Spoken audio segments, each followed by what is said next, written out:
Hi, second graders. Today I'm going to be reading A Bad Case of Stripes by David Shannon. Please listen as I read aloud.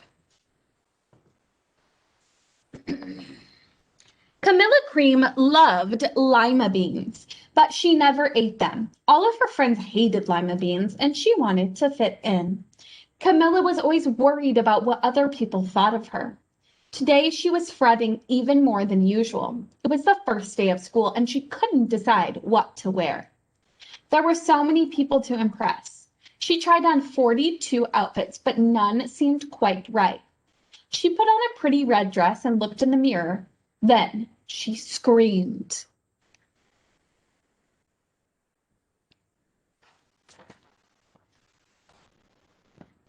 Her mother ran into the room and she screamed too. "Oh my heavens," she cried. "You're completely covered with stripes." This was certainly true. Camilla was striped from head to toe. She looked like a rainbow. Sorry, just adjusting the camera here. Mrs. Cream felt Camilla's forehead.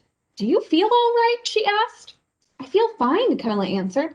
"But just look at me." "You get back in bed this instant," her mother ordered. "You're not going to school today." Camilla was relieved. She didn't want to miss the first day of school, but she was afraid of what the other kids would say. She had no idea what to wear with those crazy stripes.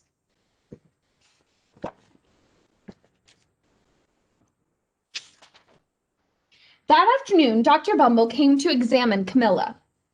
"Most extraordinary," he exclaimed. "I've never seen anything like it. Are you having any coughing, sneezing, runny nose, aches, pains, chills, hot flashes, dizziness, drowsiness, shortness of breath, or uncontrollable twitching?" "No," Camilla told him. "I feel fine." "Well, then," Dr. Bumble said, turning to Mrs. Cream, "I don't see any reason why she shouldn't go to school tomorrow. Here's some ointment that should help clear up those stripes in a few days. If it doesn't, you know where to reach me." And off he went. The next day was a disaster. Everyone at school laughed at Camilla. They called her Camilla Crayon and Knight of the Living Lollipop. She tried her best to act as if everything were normal, but when the class did the Pledge of Allegiance, her stripes turned red, white, and blue, and she broke out in stars.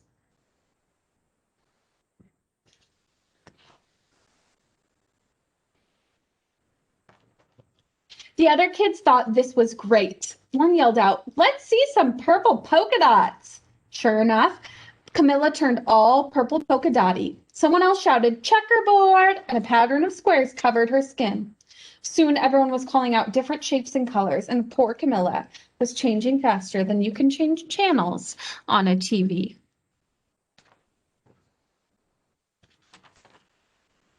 That night, Mr. Harms, the school principal, called. "I'm sorry, Mrs. Cream," he said. "I'm going to have to ask you to keep Camilla home from school. She's just too much of a distraction, and I've been getting calls from the other parents. They're afraid those stripes might be contagious." Camilla was so embarrassed. She couldn't believe that 2 days ago everyone liked her. Now nobody wanted to be in the same room with her. Her father tried to make her feel better. "Is there anything I can get you, sweetheart?" he asked. "No, thank you," sighed Camilla. What she really wanted was a nice plate of lima beans, but she had been laughed at enough for one day.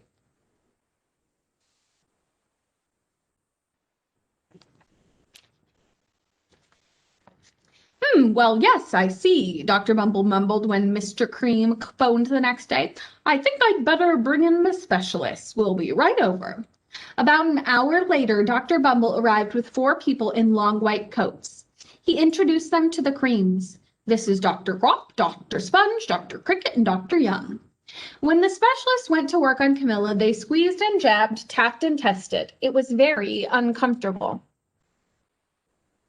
"Well, it's not the mumps," concluded Dr. Grop. "Or the measles," said Dr. Sponge. "Definitely not chickenpox," put in Dr. Cricket. "Or sunburn," said Dr. Young. "Try these," said the specialist. They each handed her a bottle filled with different colored pills. "Take one of each before bed," said Dr. Grop. Then they filed out the front door, followed by Dr. Bumble. That night, Camilla took her medicine. It was awful. When she woke up the next morning, she did feel different, but when she got dressed, her clothes didn't fit right. She looked in the mirror, and there, staring back at her, was a giant, multicolored pill with her face on it.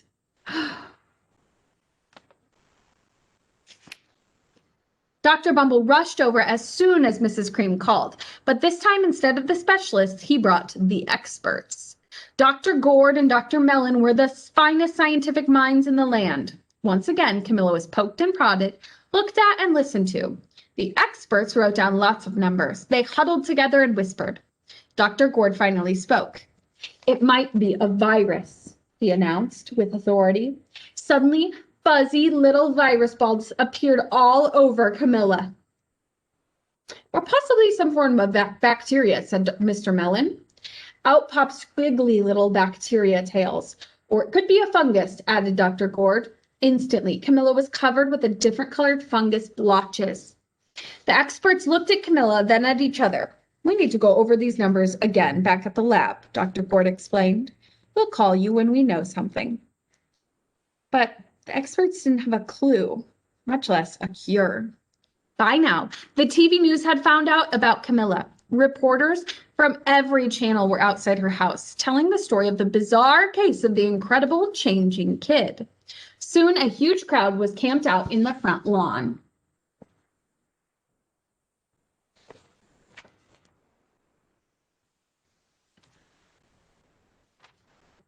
The Creams were swamped with all kinds of remedies, from psychologists, allergists, herbalists, nutritionists, psychics, and an old medicine man, a guru, and even a veterinarian. Each so-called cure only added to poor Camilla's strange appearance until it was hard to even recognize her. She sprouted roots and berries and crystals and feathers and a long, furry tail, but nothing worked. One day, a woman who called herself an environmental therapist claimed she could cure Camilla. "Close your eyes," she said. "Breathe deeply and become one with your room." "I wish you hadn't said that," Camilla groaned. Slowly, she started to melt into the walls of her room. Her bed became her mouth. Her nose was a dresser, and 2 paintings were her eyes. The therapist screamed and ran from the house. "What are we going to do?" cried Mrs. Cream. "It just keeps getting worse and worse." She began to sob.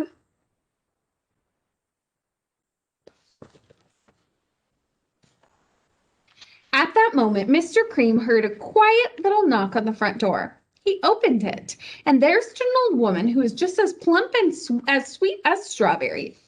"Excuse me," she said brightly, "but I think I can help."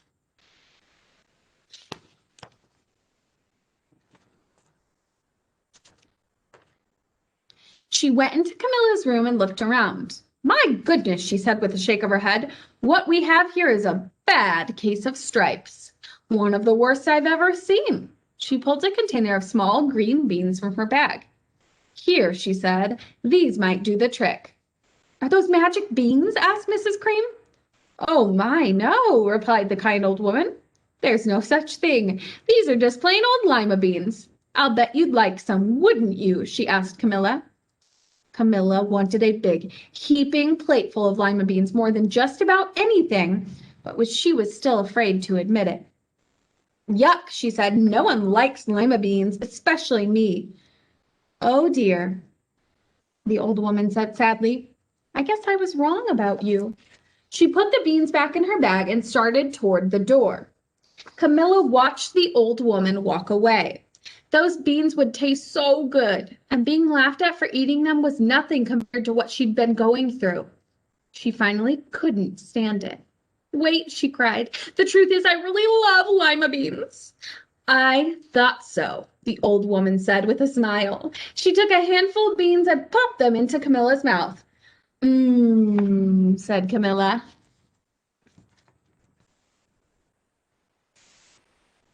Suddenly, the branches, feathers, and squiggly tails began to disappear.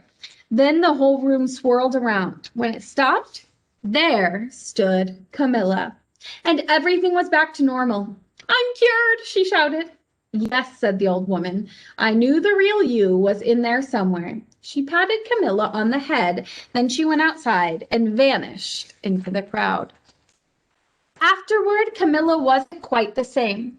Some of the kids at school said she was weird, but she didn't care a bit.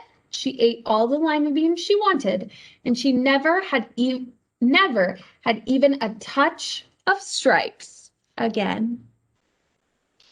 Thank you so much for listening while I read aloud. Make sure to complete the seesaw activity that goes along with this read aloud. Bye-bye.